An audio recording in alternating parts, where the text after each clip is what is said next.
Hello, hello. Welcome, everybody. This is AMAZE Live, and I'm so thrilled to have Michael Genhart here. Hello, Michael. How are you?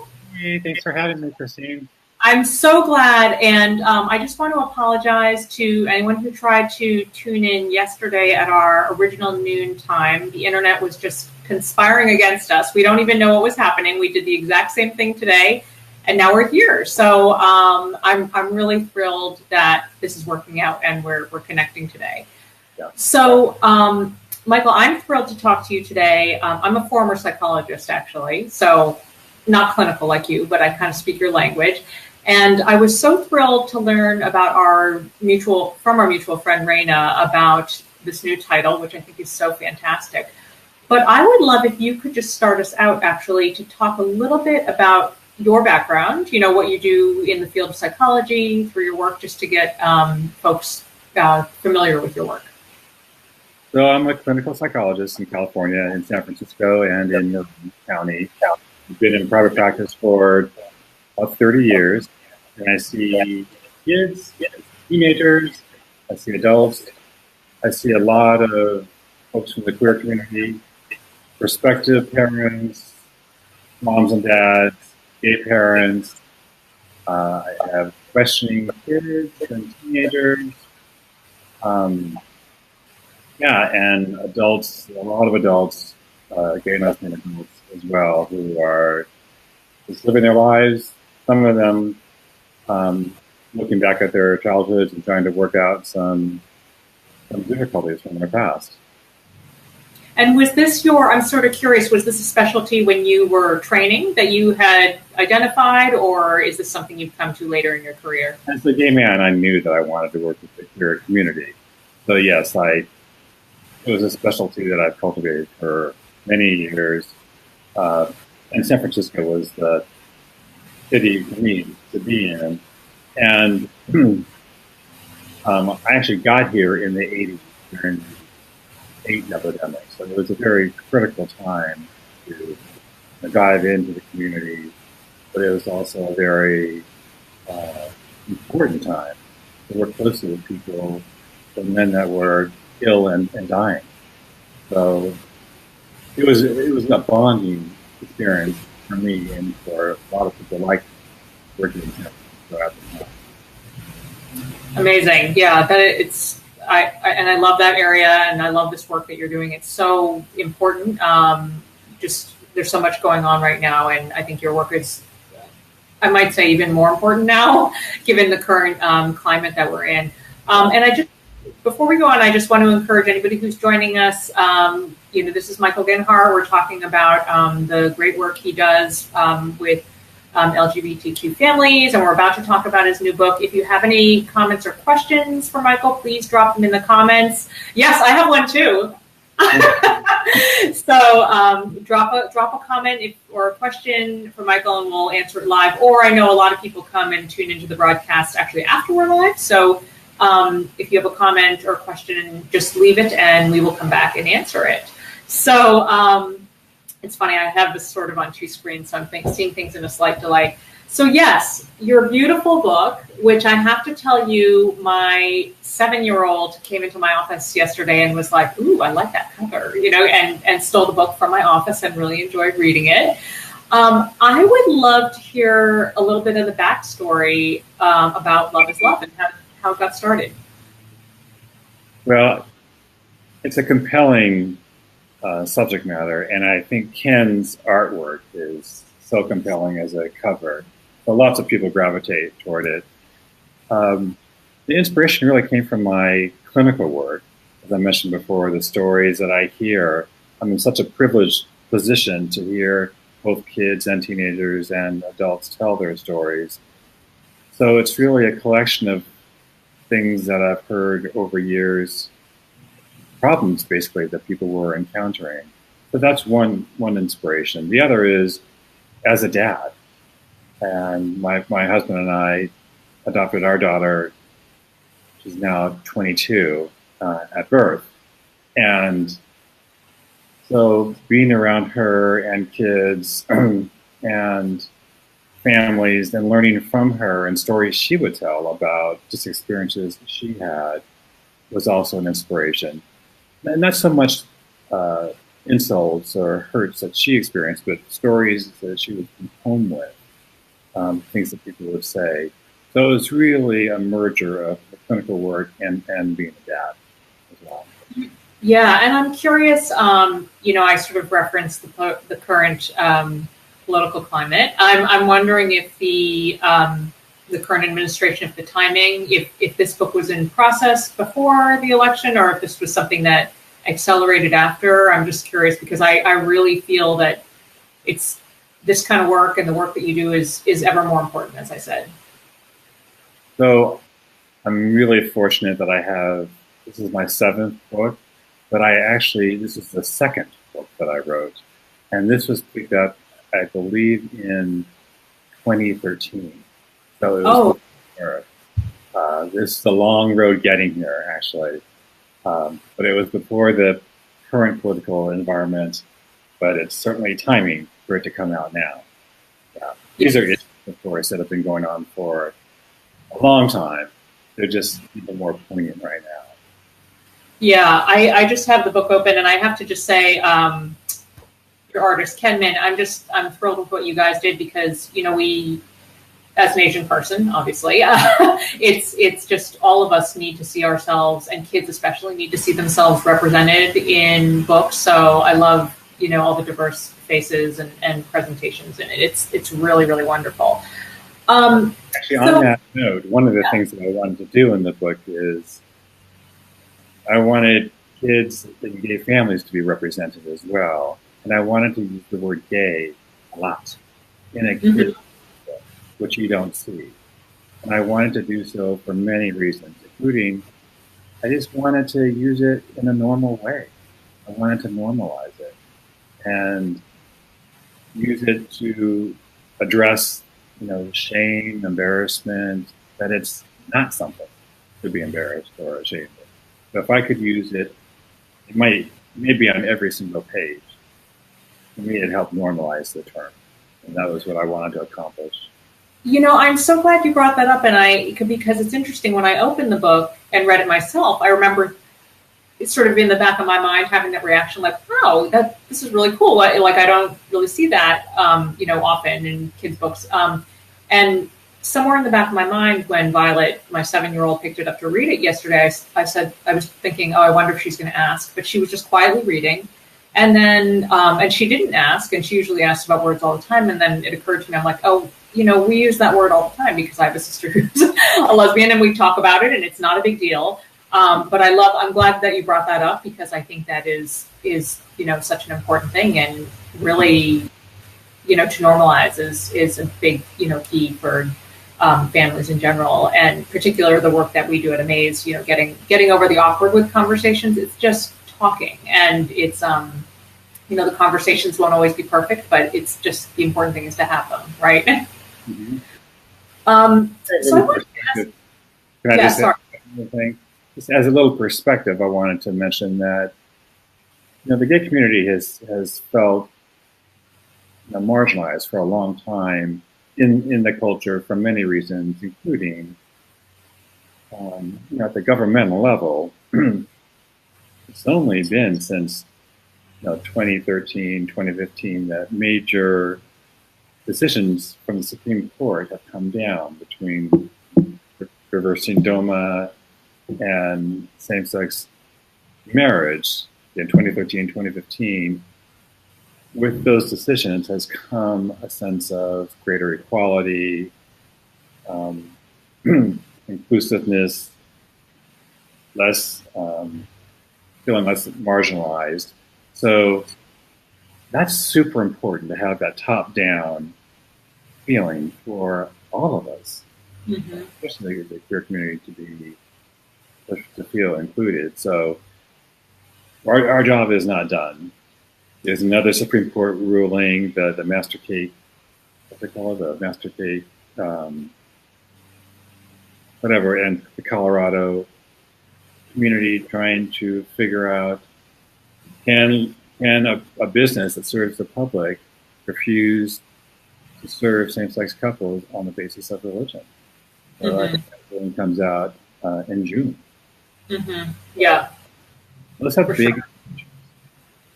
Yeah. I have a couple more questions for you, but before I do, I just wanted to let viewers know, if you're watching and if you're tuning in live or if you're coming to this broadcast later, please drop any comments or questions for Michael here. He's the expert, so I'm sure he'll be able to answer, or the AMAZE team will. So Michael, I'm curious, kids are more, I've found anyway, or I'm pretty certain that they're more accepting and flexible than we think. But I would be curious, in your practice, what are some of the key repeat challenges that you see coming up for the families that you work on? I guess the lens that I have is, I'm wondering, how we can best support our kids to, have a more inclusive perspective, to be open, to be loving, all these things that honestly parents are fretting about an awful lot right now, given some of the modeling that's happening in our country. So I would love, I'd love to hear what some of the key issues are that come up in your practice, and then how parents can best support kids.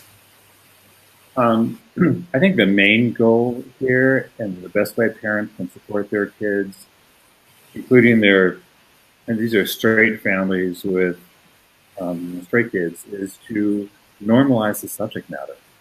If we can build a community of allies, right? By allies, I mean kids and parents who are not just tolerant, but celebrating diversity, accepting, and having conversations over dinner with their kids about all their friends, all their families, integrating as a school community, as a neighborhood, all kinds of families, over like hot dogs and hamburgers, and really doing normal things together. So I think the biggest challenge is the normalization of queer families and increasing acceptance. I think it's important to note that lots and lots of studies have been done on kids and teenagers who have two moms, two dads, and the biggest finding has been there's no difference in these kids on measures of psychosocial, emotional development relative to kids who have a mom and a dad. So there's a ton of social science to support normalcy. But to the extent that you and me and our neighbors and teachers and folks in our community can address this in a normal way, right, we're all better off. I think that's a big challenge. I think another thing that could help in the classroom, actually, is more exposure to talking about gay historical figures. And there are a lot of inclusiveness of queer history. And talking about your teacher who's gay, or the plumber, or your coach or something, that is regular people who are gay. Again, increasing normalcy. Talking about historical figures, people we all know about, or somebody introduced to, but our neighbors as well, regular people who are queer. Yeah, I think that's a great point, and I loved during. So I don't know if you follow the Olympics, but I'm always really into the Olympics, and when. Wait, was it the Olympics? Was that just this past winter? I guess it was. And when Adam Rippon apparently ended up being the first sort of outwardly gay figure skater, who was out at the time of the Olympic Games. And to me, that felt like, wow, is this really only happening? But it was great in that, from what he was sharing, it was such a great, timely, like we're always at AMAZE, we're always talking about teachable moments. Like, look for those little teachable moments, those everyday moments in the media, where you can talk to your kids and open a conversation about something. And, it was something that people were already excited about and were fans of his. And then, it had such a positive impact, I think, for people, which was so awesome. And I just loved, I think that's a great point, that whether it's history or, something happening in current events, I think that's a really, really good point. Yeah. And those teaching moments are all totally helpful. And as we know, as parents, those moments have to be subtle, right? And not, super message heavy. Otherwise, kids tune out. So totally keep it light, keep it positive. And by affirming. Yeah, I was saying on our last Facebook Live with Nora Galperin, who's an amazing sex educator, sex and health educator with AMAZE. I was telling her, I said, my best and sort of most intense topic matter, but best sex ed related conversations with my 13-year-old have happened like in the car on the way to the grocery store. We're side by side. It takes 5 minutes. It's not a big deal. And I love that. Just those frequent touch points are so important. Yeah. Okay, so I want to return to your book for a second because there are two other dimensions to it that I'm not even sure I fully understand, and I would love for you to kind of share. But apparently, with your book, there is also like a super cute. There's like clothing and there's music, and so how did that all happen? Is this all Raina, or what is happening? That was Raina and her group. So you can order T-shirts for kids and for adults, and there are mugs and posters and all that. So the merchandise is really beautiful, and it's all the cover of the book. And tomorrow, an album launches on iTunes. Oh my gosh, it's tomorrow. That's great.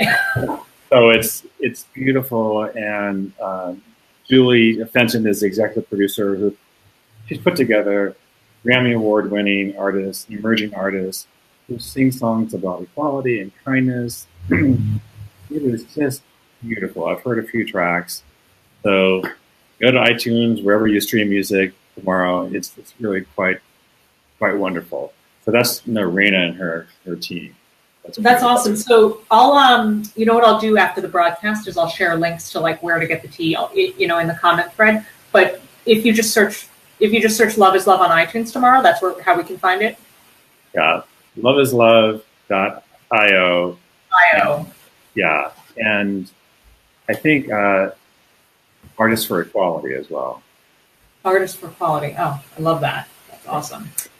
All right. Well, I know you have a busy day, but I just wanted to close. Well, and if you have any other final closing thoughts, I know that one question I wanted to ask you is because I'm a resource nerd, I love that you have some additional resources and you have some sort of, notes to the kids and, reflection points for parents and educators, which I think is fantastic in the book. But I was curious if you have, favorite resources that you like to direct your family to, or just people in general who want to learn how to be a better ally, or just kind of get more immersed in material. What are some of your favorites? So there's some really great resources. The Family Equality Council is a group that is changing attitudes and policies about families, all about respecting and for families. Collage is Children of Lesbian and Gays Everywhere. That's a peer support network.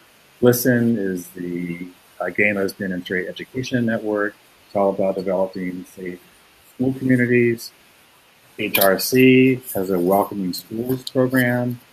PFLAG, Parents, Friends, and Family of Gays and Lesbian is a national organization of allies, parents. All of them are wonderful. So I keep seeing them all out.